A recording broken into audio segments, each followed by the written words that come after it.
Welcome to our channel. Today we how to withdraw from Google Pay to your bank, complete guide step by step clearly. To withdraw from Google Pay to your bank, start by opening the Google Pay app on your mobile device. Sign in to your Google account if you haven't already done so. Once you're in the app, navigate to the home screen. Look for the search bar at the top of the screen. Type in withdraw or transfer in the search bar.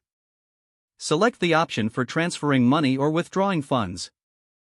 You will see your Google Pay balance displayed on the screen. Tap on the Transfer to Bank option. Next, select the bank account you would like to transfer money to. If you haven't linked a bank account yet, follow the on-screen instructions to add one. Once the bank account is selected, enter the amount you wish to withdraw.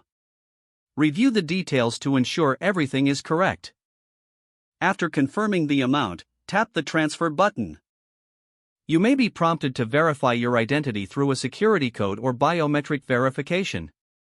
Once verified, your transfer will begin processing. Keep an eye on your notifications for updates regarding the transfer status. Depending on your bank, the funds may take a few moments to arrive. You will receive a notification once the transfer is complete.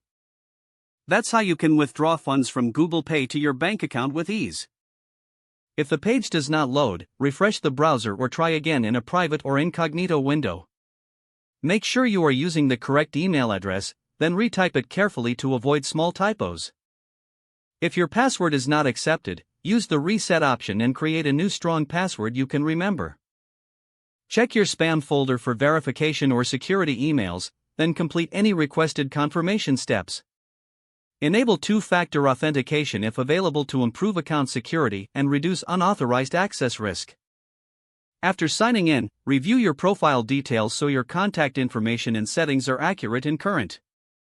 If you see an error message, note it down and try again after restarting your device and internet connection. Log out when you finish, especially on shared devices, to keep your account and payment information secure. If the page does not load, refresh the browser or try again in a private or incognito window. Don't forget to like this video and subscribe to our channel for more step-by-step tech guides.